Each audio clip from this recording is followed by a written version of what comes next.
I read something in the media that was kind of laughing at people who use perfume or get dressed up when they're not going anywhere and working from home during recent events. Is it strange? What do you think? Is it strange? Strange is a relative word, so when we ask whether something's strange, it may be in some places, it may not be in other places, and even if it is strange, it may still be a damn good idea and something to be actively encouraged. So it's not always that simple.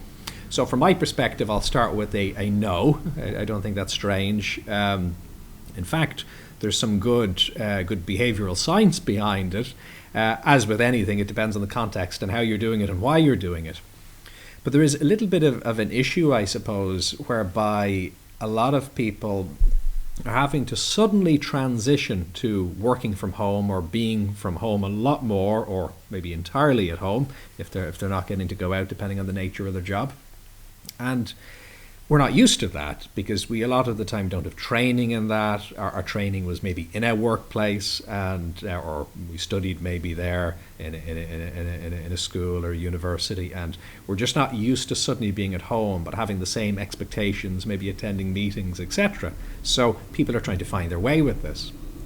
Now, from a behavioral conditioning point of view, environment really matters. There's a lot of cues around us that lead to us just kind of reflexively going into certain modes. So for a practical example, you tend to feel differently and speak differently when you're in a library versus in a shopping mall.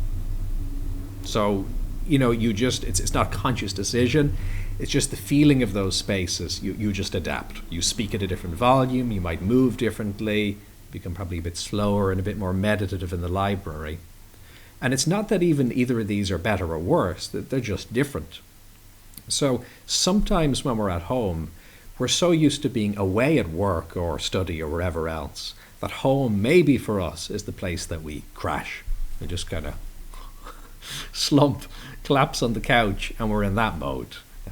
Maybe we're used to being up getting household tasks done as well, but that's a different mode.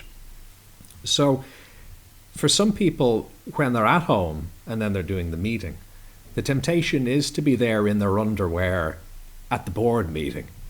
And it's maybe audio only, so it doesn't really matter. Or, of course, the other variation of this is that it is video, but you can only see the top part, so it doesn't really matter.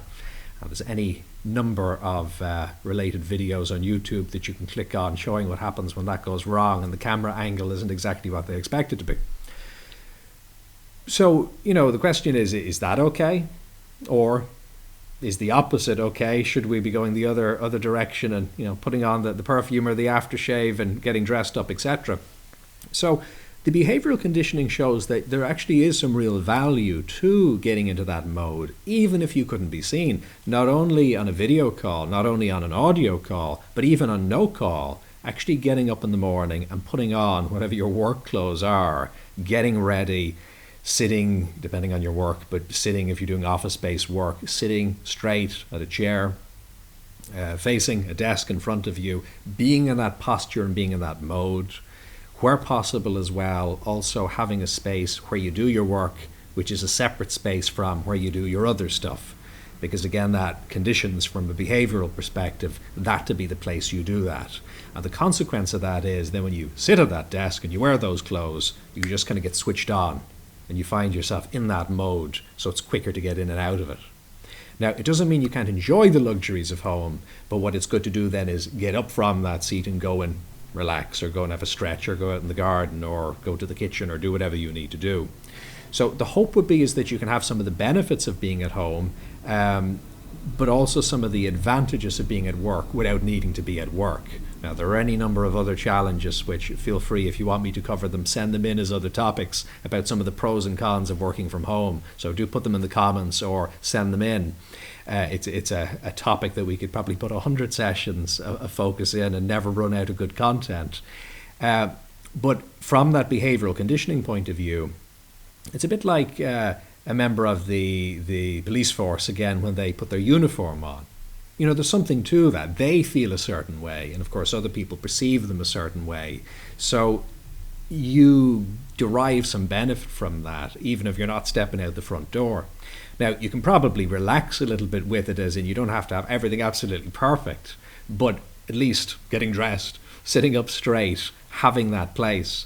And it doesn't need to be, that on the other wing of your mansion you have your studio where you do your work. Doesn't need to be that at all. If you're living in one room, it could be one corner of it, or at least one place that you sit in a particular way, and you just set your things out in front of you. And this is very important as well for artists who are practicing as well, to just have that environment and that space.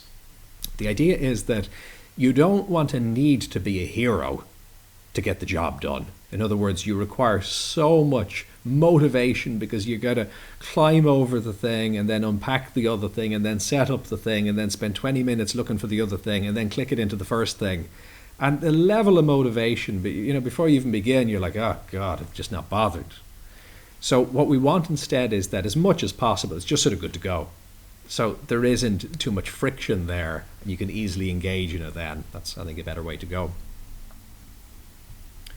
Patricia says, yes, I think you have to keep to a certain routine in these strange times. Yeah, exactly. So routine is a big part of that. The place, the environment itself, the things, and then the routine is part of the timing of that conditioning. And we really need it. Patricia adds, I find at the moment I'm making a list the night before of certain things I want to do. I don't necessarily get it all done, but I do get some of them done.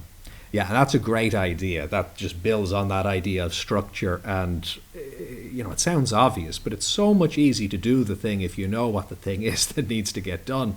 And the other variation of that problem is you will maybe know what needs to get done, but you'll know 400 other things that need to get done. So they all cancel each other out, and conveniently nothing gets done. But you're not getting that feeling of relaxing either, because you're sitting there thinking, I have a feeling that there's 400 things I should be doing, but God knows where to begin.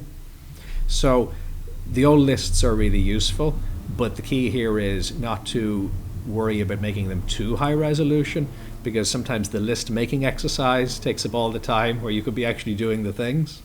So a good example here is a map. If somebody said, look, I really need to get to point X, can you draw a quick diagram of where it is? That's what your list should be like. If it's so refined and detailed that it looks more photorealistic than the real world itself, too much work going into it probably. It's going to change and vary. If it's so vague that you don't really know where you're going, that's probably a problem as well. So rough and ready lists, there's a lot to be said for. Many things we can say about lists. Again, feel free to submit comments and topics on this. It's an interesting area. But just as a quick rough and ready way to go, quick bullet points. What are the key things? Put them roughly in the order they need to be done in, and then go for it. Enjoy engaging in that way.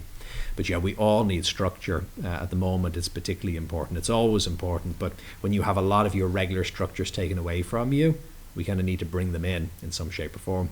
If you found this valuable, do like, subscribe, and share. And what's your experience? Do you have any questions or topic suggestions? You can contribute in the comments, on social media using #bodymindself, or at jfl.com.